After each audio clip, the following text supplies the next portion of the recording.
Ondas del Misterio presenta.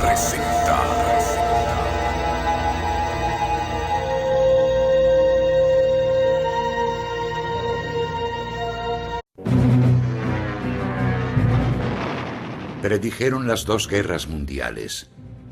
Pronosticaron catástrofes naturales, el ascenso y la caída de los imperios y el fin del mundo. Desde los mayas hasta el legendario Nostradamus y los visionarios de la época contemporánea, conoceremos a los profetas y videntes más sorprendentes del pasado y el presente. 4, 3, 2... Descubriremos sus profecías más escalofriantes. Se acerca una etapa de purificación. Una época de cataclismos, muerte y destrucción. Y conoceremos al hombre que los supera a todos. Edgar Cayce hizo predicciones extraordinarias más allá de lo imaginable. Leía el cuerpo humano como una máquina de rayos X. Edgar Cayce fue, sin duda, el vidente con más talento del siglo XX.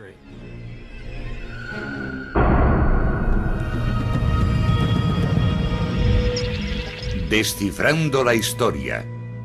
El otro Nostradamus.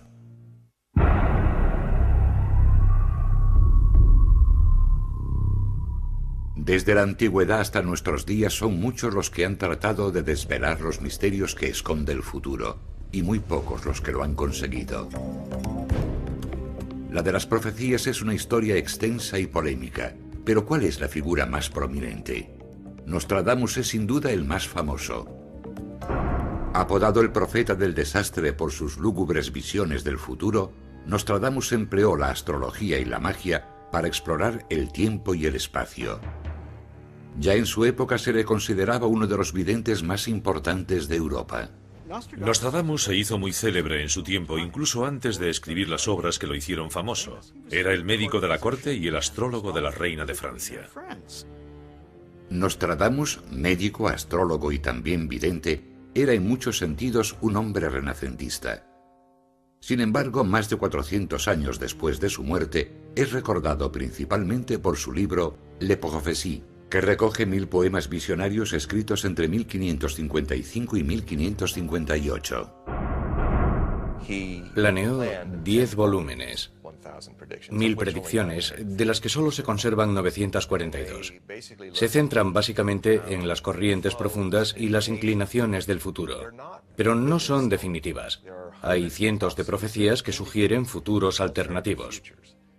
Los textos de Nostradamus están envueltos en una serie de referencias simbólicas y arcanas y se pueden interpretar de muchas maneras diferentes. No obstante, muchas demostraron ser sorprendentemente precisas, sobre todo aquellas que se cumplieron durante la vida de Nostradamus. La más conocida es la que predecía la muerte del rey de Francia en una justa. Fue escrita 4 años antes de que sucediera. En 1559, Enrique II se enfrentó al conde de Montgomery en una justa. El joven león vencerá al viejo en el campo de batalla en combate singular. Los dos hombres portaban escudos adornados con leones. El león joven, el conde de Montgomery, no bajó la lanza a tiempo, y ésta atravesó la visera de oro del monarca. En jaula de oro los ojos le atravesará. La lanza del conde de Montgomery se quebró, y una de las astillas hirió la garganta del rey. Otra lo hirió detrás del ojo, dejándolo ciego y alcanzando el cerebro. La última frase narra el desenlace, el epílogo de todo esto. 2 choques 1, después morir muerte cruel. El rey agonizó durante 10 días y acabó muriendo a causa de una infección en el cerebro.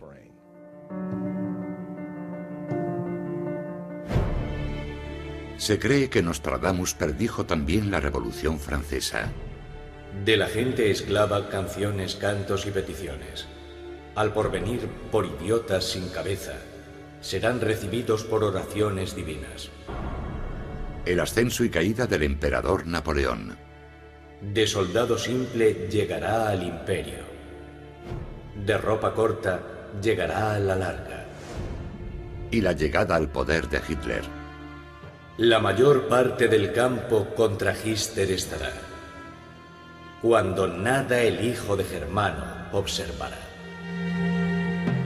También tuvo inquietantes visiones del nuevo milenio.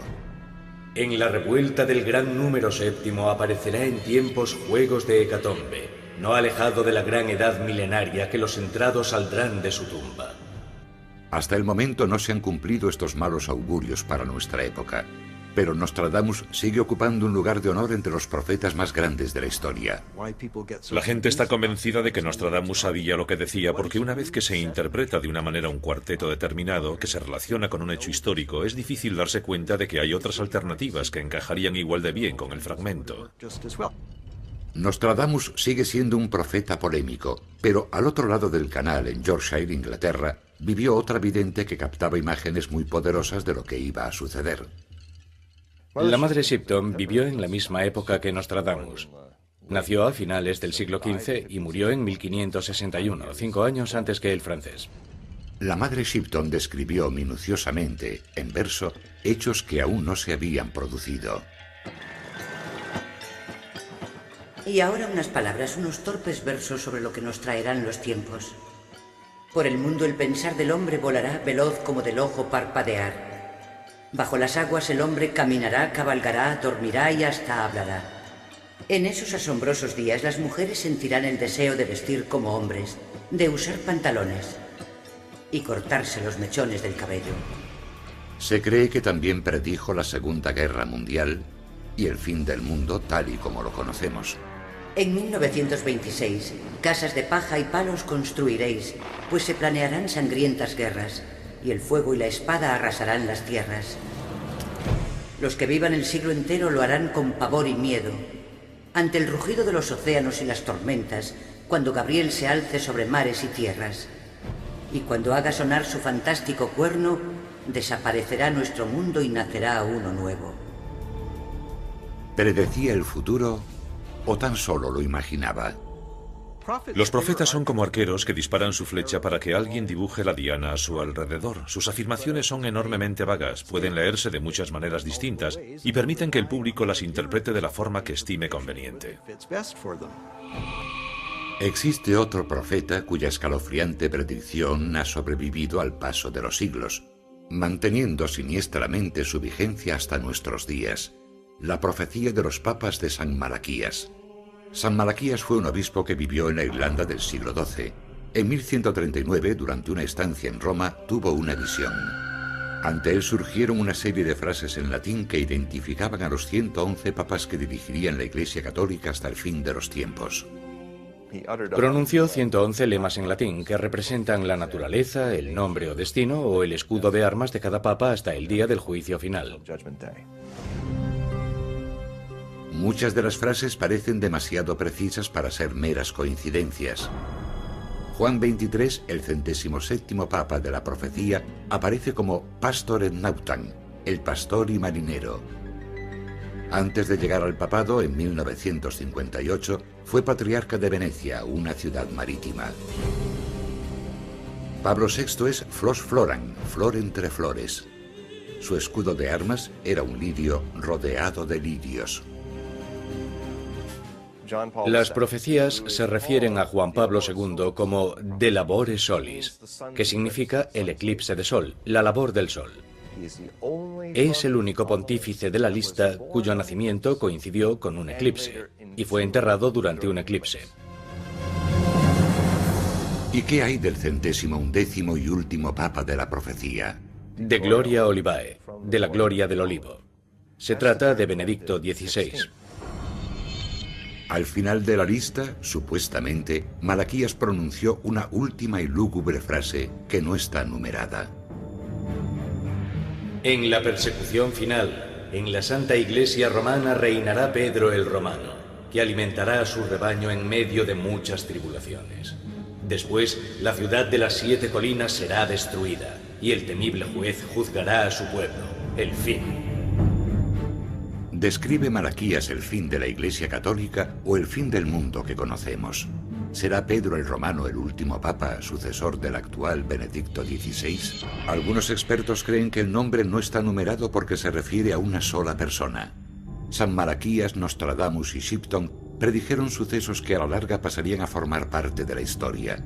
Pero ¿quiénes son los videntes modernos y qué pueden decirnos sobre el destino que nos aguarda? 8, 15, 22, 29.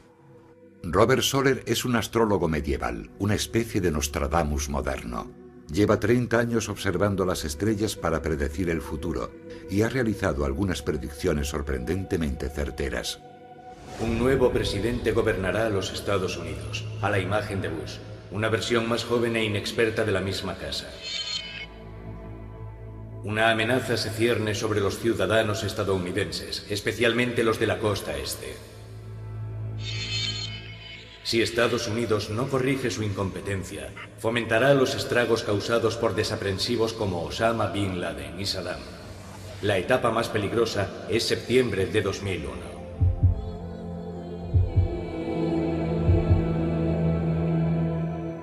¿Una simple coincidencia o está el futuro realmente escrito en las estrellas? Los números son la clave de la astrología. Los antiguos consideraban que la secuencia de los números enteros del 1 al 9, más el 0, que llegó más tarde, contiene los principios básicos mediante los cuales el ser se transforma en algo. La astrología se basa en esa idea. Los propios signos se convierten en números.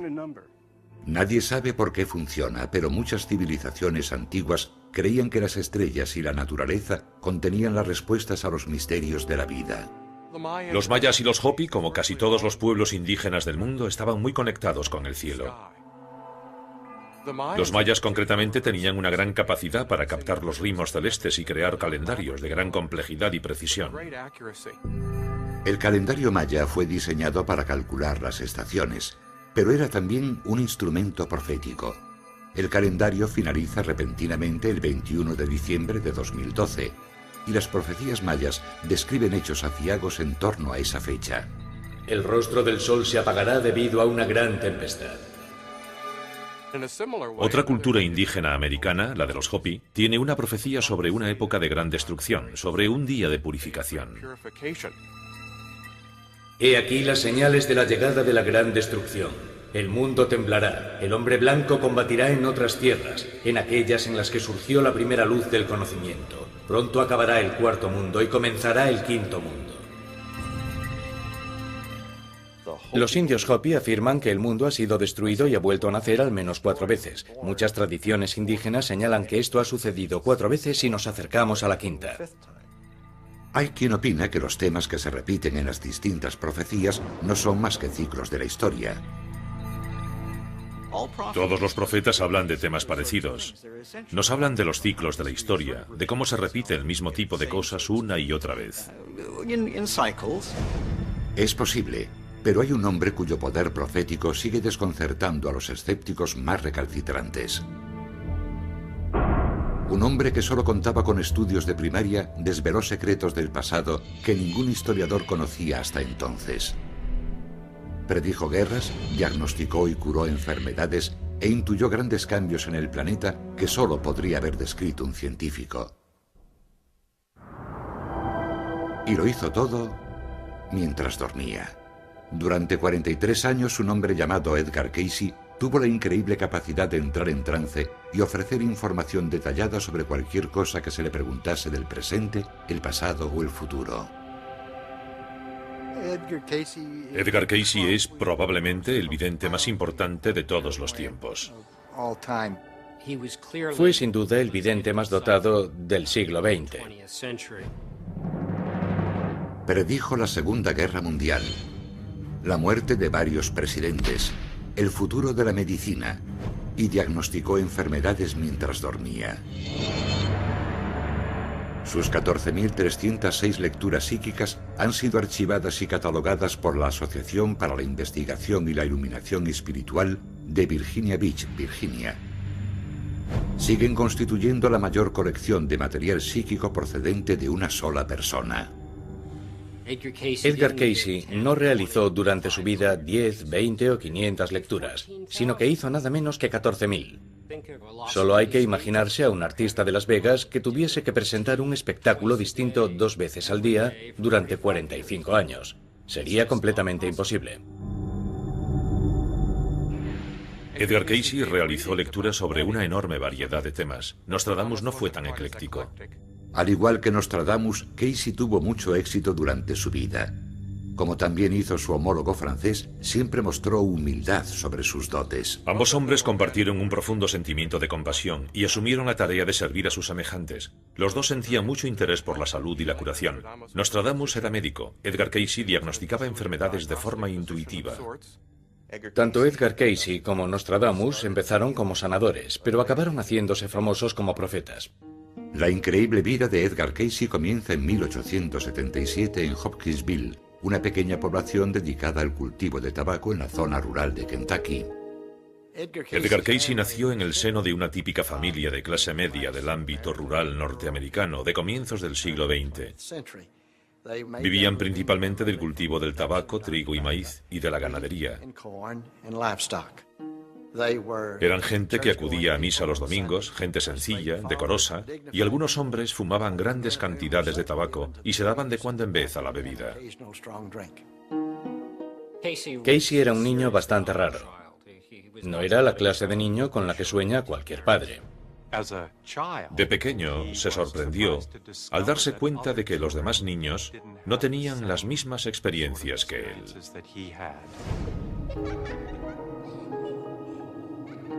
Durante su infancia, Edgar tuvo a menudo visiones mientras leía la Biblia en el bosque. Después de que su abuelo se ahogara en una charca de la granja, el joven Cayce declaró verlo con frecuencia deambulando por la propiedad. También dicen que tenía la extraña capacidad de memorizar libros enteros durmiendo sobre ellos. De haber nacido en otro entorno, y no en una pequeña comunidad rural, es posible que Edgar hubiese acabado como atracción de feria. Por suerte, creció rodeado de gente que lo quería y lo protegió. Su don más sorprendente, el que le valdría el apelativo de profeta durmiente, se manifestaría años después cuando Cayce tenía 20 y pocos años. En esa época trabajaba como agente de seguros y desarrolló una laringitis aguda. Como no podía hablar, Cayce consiguió un trabajo como fotógrafo. En el cuarto oscuro no tendría que decir nada. La dolencia no remitía, así que finalmente se decidió a buscar ayuda. En aquella época, Edgar mantenía cierta amistad con el doctor Al Lane, que era homeópata. Y el doctor Lane le sugirió al joven Edgar que podría probar con la autohipnosis. Los sucesos posteriores cambiarían el destino de Cayce. El 30 de marzo de 1901, en una casa de 2 pisos situada en el número 7 de West Street, en Hopkinsville, Kentucky, Edgar Cayce yacía en un sofá en un estado contemplativo y meditativo de autohipnosis. En ese instante, ante sus padres y quizá a otras personas que hubiese en la habitación, dejó a todos boquiabiertos describiendo lo que le pasaba a su garganta y el tratamiento que debía seguir. Esa fue su primera lectura, el 30 de marzo de 1901. Mientras dormía, Cayce describió clara y minuciosamente su dolencia y el remedio. No tardaron en llegar médicos y pacientes de todas partes para que el hombre con visión de rayos X diagnosticase y curase sus enfermedades. Uno de los aspectos más sorprendentes de las lecturas de Edgar Cayce era la agudeza con que captaba lo que había en el cuerpo de cada persona. Leía el cuerpo humano como una máquina de rayos X. Y empleaba terminología médica, lo cual resulta desconcertante. En 1905, Cayce explicó a los cirujanos cómo debían tratar la pierna de un vecino llamado George Dalton, sugiriéndoles que unieran el hueso con un clavo. Los médicos habían dicho que Dalton jamás volvería a caminar, pero lo hizo. Por lo que sabemos, fue la primera vez que se empleó un clavo en la historia de la medicina. En el verano de 1911, los médicos le dijeron a Cayce que su mujer padecía una tuberculosis grave e iba a morir. Ella siguió su tratamiento y se recuperó rápidamente. La fama de Cayce como sanador no tardó en extenderse. En el New York Times, los médicos mostraban su entusiasmo por Cayce. Su empleo de la jerga de la psicología está a la altura del de cualquier profesor de anatomía nerviosa, aunque al recobrar su estado normal carece de formación, sobre todo en lo que respecta a cuestiones médicas de las que no sabe nada. Cayce realizaba predicciones de una precisión asombrosa, pero seguía un proceso muy sencillo. No era nada misterioso. Se sentaba en un sofá, se aflojaba la corbata o el cuello de la camisa, se desataba los zapatos, cruzaba las manos sobre la barriga y se relajaba. En un momento dado, sus ojos comenzaban a moverse durante 30 o 60 segundos. Y ese era el momento en que podía plantearse una pregunta a Edgar Cayce. Solo necesitaba saber el nombre de la persona para la que realizaba la lectura y dónde se encontraba en ese momento, ya fuese en California o en Kalamazoo. Curiosamente, Cayce no recordaba nada al abrir los ojos, tanto si realizaba un diagnóstico como si recetaba un remedio o predecía el futuro. No recordaba nada de lo que había dicho en su lectura. Pronto, algunos clientes comprendieron las posibilidades de su don. La gente deslizaba una pregunta sobre qué caballo iba a ganar cierta carrera o qué iba a suceder en la bolsa, y él respondía. Mientras sus clientes se enriquecían gracias a él, Cayce padecía inexplicables dolores de cabeza. Cuando intervenían intereses egoístas era como si la pantalla del radar se volviese borrosa. Sus predicciones no resultaban igual de claras o precisas. Se ponía enfermo o se le revolvía el estómago. Al final dijo, se acabó, no volveré a hacer esto. En 1912, Cayce, desencantado, abandona Hopkinsville junto a su joven esposa Gertrudis y Hugh Lynn, su hijo. Se muda a Selma, Alabama, donde retoma su trabajo de fotógrafo. Trabajó en eso hasta que a mi hermano se le cayó una cerilla en una lata de pólvora y se quemó terriblemente la cara. Todos los médicos aseguraron que no recuperaría la vista, y mi hermano le pidió a mi padre que hiciera una lectura. 2 semanas después, tras seguir los consejos de su padre, el ojo de Hugh Lynn estaba como nuevo. Mi padre se dio cuenta de que podía volver a ayudar a la gente, y que quizá era lo que debía hacer. Pero sería mi madre la única que formulase las preguntas para evitar que se repitiera lo de Hopkinsville. Cayce estaba a punto de descubrir nuevas habilidades. Sus escalofriantes visiones iban a convertirlo en el profeta más importante del siglo XX.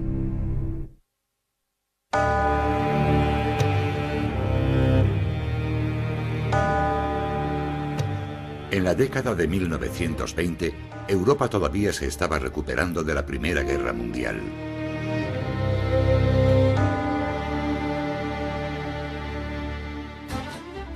Por el contrario, Norteamérica disfruta de su transformación en una superpotencia mundial. Es una época de frivolidad y diversión, y una época de cambios vertiginosos.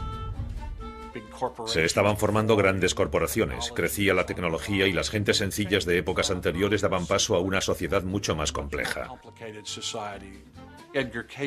Edgar Cayce es, al igual que los grandes actores y poetas, un individuo que expresa las necesidades colectivas de la época, el lugar y la cultura en que vivió. Los clientes realizan consultas muy diversas. Los prospectores petroleros lo visitaban para preguntarle sobre la situación de los pozos de petróleo. Algunas de las lecturas más notables antes de 1923 están relacionadas con el petróleo. Son lecturas geofísicas. Edgar Cayce facilitó informes casi milimétricos sobre las condiciones geofísicas de un determinado lugar. Y siempre acertaba, daba en el blanco. El profeta durmiente conoció también a grandes pensadores de la época. Hizo lecturas para Thomas Edison sobre la naturaleza de la electricidad. También para Woodrow Wilson, presidente de los Estados Unidos, que padecía una enfermedad cardíaca. Sabemos que hizo lecturas para George Gershwin y también para Nelson Rockefeller. Su trabajo psíquico fue muy ecléctico. Sus predicciones sobre hechos a nivel mundial, que incluyen fechas y gráficas descripciones de sucesos futuros, son una prueba de sus poderes proféticos.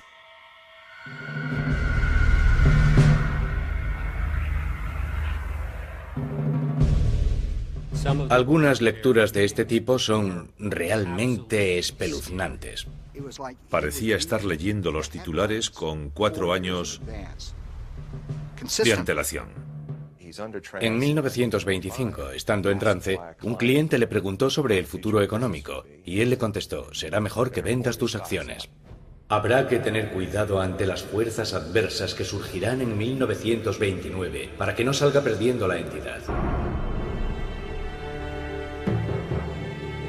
Cayce predijo la llegada de la depresión con 4 años de antelación.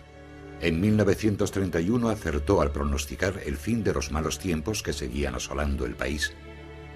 En la primavera del 33 se producirá una mejoría definitiva. The only thing we have to fear is fear itself. Sin duda se refería al New Deal, cuando comenzamos a superar lentamente la depresión. Casey también predijo la siguiente guerra mundial antes de que nadie pudiese imaginar algo semejante.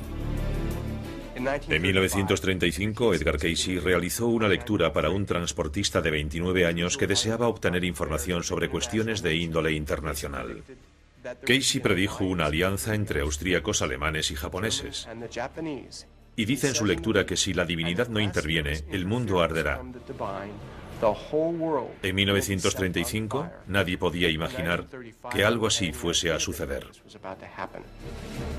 La Sociedad de Naciones seguía en funcionamiento y no parecía probable que estallase otra guerra, pero... Parece que Edgar Cayce tuvo una especie de presentimiento psíquico sobre el estallido de la Segunda Guerra Mundial. Ciertamente las noticias que llegaban presagiaban una posible guerra, pero él adivinó el momento en que todo comenzaría e incluso su final y muchas de las cosas que sucedieron durante los años del conflicto. Cayce también previno revueltas sociales que se produjeron mucho después de su muerte en 1945. Now is the time to rise from the dark and desolate valley of segregation to the sunlit path of racial justice. La precisión de las predicciones de Edgar Cayce también se hace notar en sus declaraciones sobre la instauración de la ley de la calle en los Estados Unidos, si no se producían algunos cambios sociales. Surgirá la división en vuestra propia tierra antes de que llegue el segundo presidente que morirá durante su mandato, la ley de la calle. En abril de 1945, Roosevelt muere ocupando la presidencia. En noviembre del 63 se produce el asesinato de Kennedy, cuando se intensifica el movimiento por derechos civiles.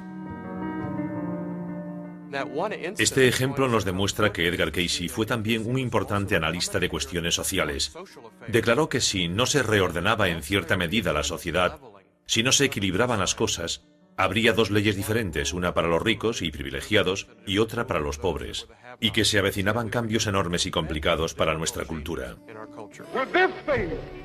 We will be able to work together, to pray together, to struggle together, to go to jail together, to stand up for freedom together. Cayce no era ni republicano ni demócrata. No defendía unas ideas políticas determinadas, pero sí tenía un claro compromiso moral sobre lo que debíamos hacer para cumplir nuestro destino como nación.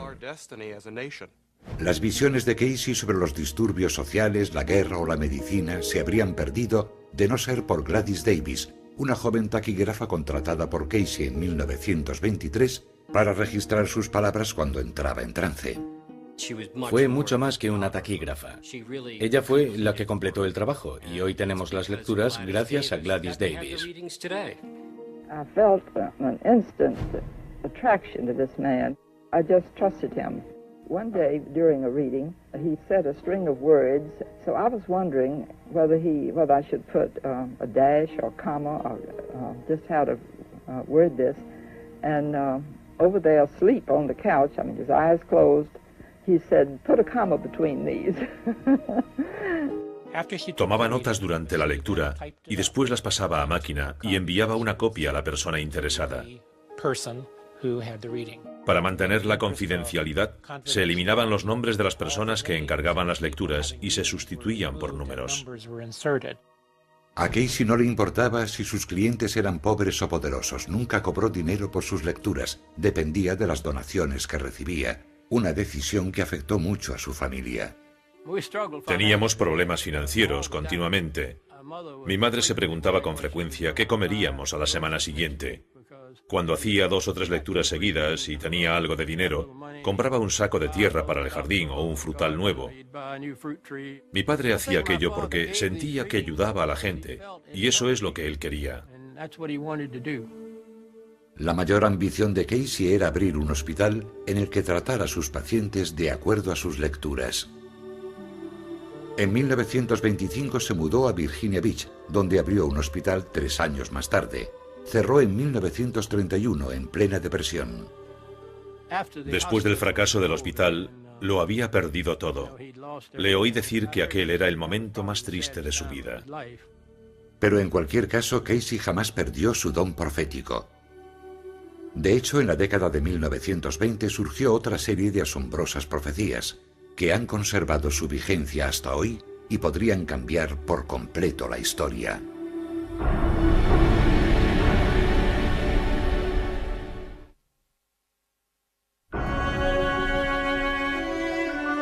Edgar Casey repitió durante 43 años de su vida el acto de tumbarse en un sofá, colocar sus manos sobre el plexo solar y entrar en trance.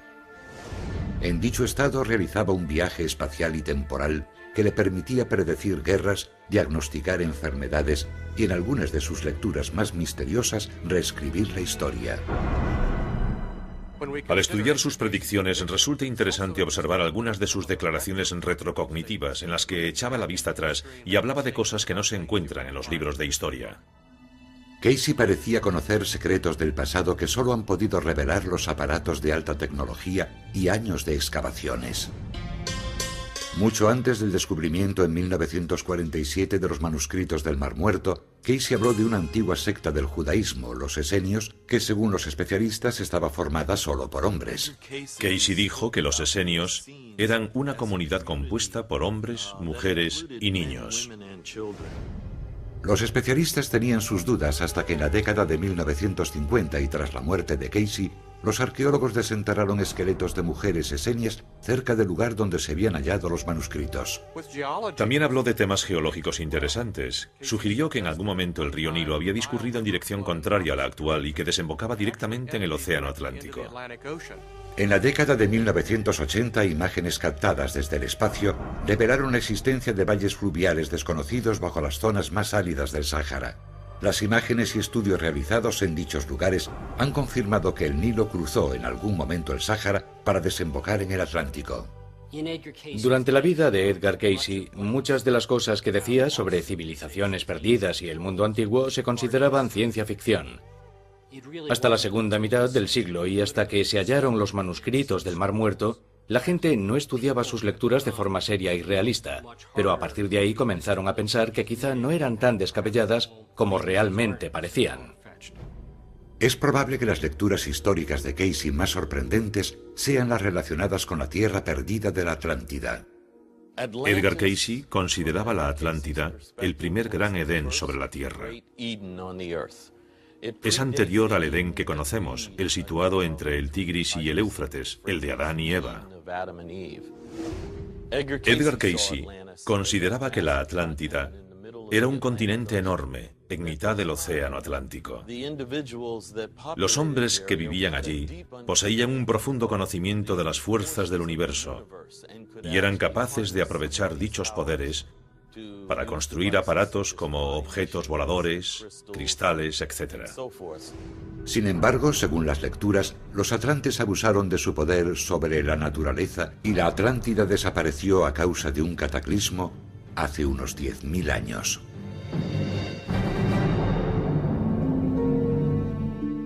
La profecía de Casey más concreta decía que partes de la Atlántida volverían a salir a la superficie en 1968. No lo hicieron, pero aquel año se descubrió en las Bahamas una extraña formación rocosa conocida como el Camino de Bimini. La mayoría de los arqueólogos creen que se trata de roca de playa, que consiste en rocas que se fracturan en paralelo a la costa, pero se tuercen al final formando algo así como una jota, lo cual resulta extraño. Nadie ha reunido pruebas concluyentes que demuestren que la Atlántida se encuentra bajo las Bahamas. Pero según Casey, Bimini no es el único vínculo que nos queda con el continente perdido. Antes de su destrucción, los atlantes ocultaron documentos sobre su historia en otros lugares, según él. Uno se escondió en la península de Yucatán y el otro en la zarpa derecha de la Esfinge, en Egipto. A principios de los años 90, el doctor Robert Schoch, profesor de geología de la Universidad de Boston, llevó a cabo estudios geológicos y sísmicos sobre la Esfinge. No me metí en esto para confirmar lo dicho por Edgar Casey ni ningún otro psíquico o profeta. No sabía nada de él, aparte de su nombre. Schoch y su equipo realizaron un descubrimiento sorprendente. Conseguimos realizar un modelo de lo que se esconde bajo la gran esfinge. Bajo la zarpa izquierda de la esfinge y delante de esta, a unos 25 metros de profundidad, hay una gran cámara. Por su forma regular, creemos que fue realizada por el hombre. Y no solo eso, sino que hay algo en su interior. Por su forma de resonar, por su zumbido, creemos que hay algo en la cámara. ¿Se ocultarán ahí los documentos de los que habló Casey?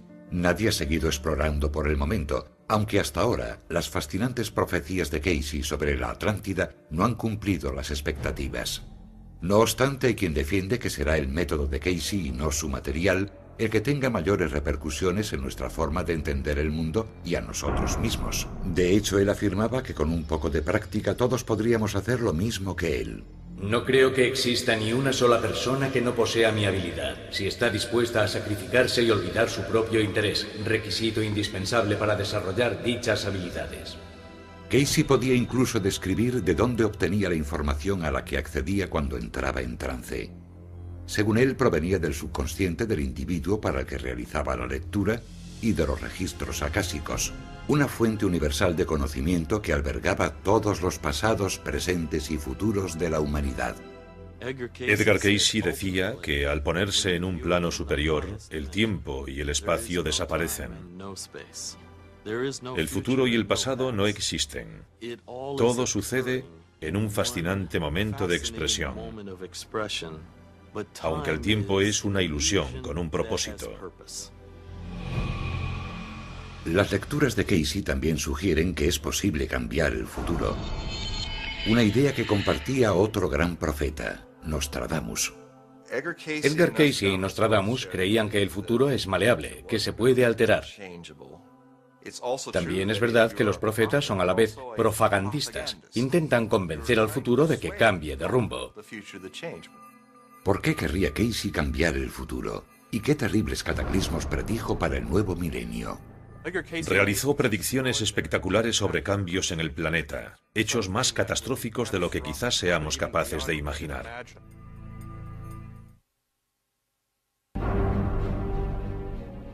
Desde Nostradamus a los mayas, los profetas y las tradiciones proféticas advierten de terribles cambios en el planeta que no tardarán en producirse. Los mayas sentían que llegaría un momento, más o menos en la época en la que nos encontramos, en el que se produciría una gran destrucción. Hablan del día del fruto marchito y de la gran tempestad, términos que no son nada halagüeños. Los Hopi hablan de la muerte de los árboles y de drásticos cambios climatológicos que provocarán la llegada del gran día de la purificación. Nostradamus alude a los muertos que salen de sus tumbas, y la madre Shipton advierte: ante el rugido de los océanos y las tormentas desaparecerá nuestro mundo y nacerá uno nuevo. Las predicciones de Casey para el nuevo milenio son tan alarmantes como las de los profetas que le precedieron. Casey realizó predicciones espectaculares sobre cambios en el planeta, entre las que destaca la que se refiere a un cambio en el eje rotacional de la Tierra. Sería catastrófico, ni siquiera somos capaces de imaginar las consecuencias de algo así. Si el eje de inclinación de la Tierra cambiase ligeramente, toda la masa del planeta tendría que reconfigurarse. Cambiarían las cuencas oceánicas, la situación de los valles y de las montañas. Algunas de las visiones de Casey son realmente terroríficas. Habla del hundimiento de Japón en el océano y de inundaciones en el sudeste de Estados Unidos que quizás se produzcan de forma gradual, pero que serán permanentes. Casey también advirtió que la costa este no se libraría. Parte de la costa este de Nueva York, o la propia ciudad de Nueva York, desaparecerá en su mayor parte.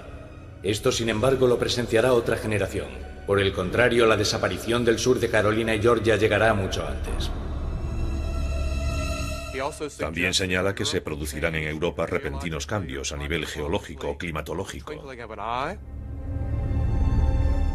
Esos cambios forman parte de las predicciones de Casey sobre la alteración de los polos. Declaró que los grandes lagos descenderían hasta el valle del Mississippi y que desde ahí llegarían hasta el Golfo de México. Resulta sorprendente que Casey, que no sabía nada en absoluto sobre tectónica de placas, dijese que señales en el interior de la Tierra nos prevendrían de la llegada del cambio de los polos. La predicción más impresionante de Edgar Cayce es la que habla de importantes cambios en el planeta, que se irían haciendo cada vez más patentes a partir de 1958 y hasta 1998. A partir de esa fecha, la tendencia se haría todavía más pronunciada, con lo que sabremos que se acerca la alteración de los polos. Se producirán levantamientos en el Ártico y en el Antártico que provocarán erupciones volcánicas en las zonas tórridas. Todo esto sucederá en el periodo comprendido entre el 58 y el 98. La actividad volcánica está aumentando. En los últimos 50 años, la actividad en la zona tórrida, así como en el resto del planeta, ha aumentado un 500%. Cayce también pronosticó una oleada de fuertes tormentas y terremotos en este periodo. En los últimos 10 años, la actividad sísmica en el Atlántico ha sido mayor que nunca y cada vez se detectan más terremotos en todo el globo. En 1999, unos investigadores alemanes registraron más de 200 terremotos en el Círculo Polar Ártico en tan solo 7 meses. ¿Compartían acaso Cayce y Shipton, Nostradamus, los mayas y los Hopi el mismo libro de profecías? Da la impresión de que hombres de distintas culturas han coincidido en una especie de conocimiento universal. Nostradamus y Cayce también coincidieron en ese aspecto. ¿Está a punto de desaparecer el mundo tal y como lo conocemos? Parecen coincidir en que se producirá algún tipo de desastre relacionado con el cielo, con las cosechas, con la subida del nivel del mar. Cada uno hace hincapié en un aspecto determinado, pero están de acuerdo en que se aproxima una fase de crisis evolutiva. Son muchas las tradiciones proféticas que hablan de períodos de destrucción, cataclismo, muerte y devastación. Esas predicciones son una llamada de atención para el ser humano, los distintos países y el mundo, sobre la necesidad de prestar atención a nuestra relación con el planeta, con la naturaleza y entre los propios seres humanos. A pesar de lo lúgubre de sus profecías, Cayce creía en el presente. También creía, al igual que Nostradamus y otros profetas anteriores, que tenemos algo que decir sobre lo que suceda en el futuro. En cualquier caso, en 1939, tal y como había predicho Cayce, estalló la Segunda Guerra Mundial. Y en 1941, cuando Norteamérica se vio envuelta en el conflicto, empezó a recibir cartas de personas que le preguntaban sobre la suerte de sus seres queridos que peleaban en el extranjero. Edgar, por sus propias lecturas, sabía que no debía realizar más de 2 sesiones diarias, una por la mañana y otra por la tarde, porque cada lectura psíquica acarreaba un gran desgaste emocional para su sistema. Pero Edgar no sabía decir que no, y eso supuso su perdición. Durante el verano de 1944, hacía 7 u 8 lecturas al día. En septiembre de 1944, Edgar, agotado, sufrió un derrame cerebral. Murió el 3 de enero de 1945 en Virginia Beach. Fue enterrado en Hopkinsville, Kentucky, su ciudad natal. En el exterior del cementerio, una placa de bronce recuerda su trabajo. Muchos creen que fue algo más que un gran profeta. Relegar a Cayce al lugar de alguien que simplemente predecía el futuro lo convierte en una mera atracción. Dejó un material de tanto valor que constituye más bien una fuente de información que puede ayudar a la gente en este mismo momento. Fue muchas cosas a la vez. No podemos ponerle la etiqueta de místico, ni la etiqueta de psíquico, ni la de profeta. Al final no tiene importancia si las lecturas de Edgar Cayce fueron acertadas o no respecto a la historia de Egipto o de la Atlántida, o si dicha historia existió. Para mí lo auténticamente importante es que nos ayudó a comprender mejor quiénes somos y por qué estamos aquí. Hoy, el material de Cayce sigue arrojando luz sobre casi cualquier cuestión bajo el sol. A través de lo que quiera que hiciera e independientemente de la manera en que lo hiciera, Cayce, al igual que los grandes videntes que le precedieron, dejó una visión sobre nuestro posible futuro. Aún está por ver si sus predicciones se cumplirán.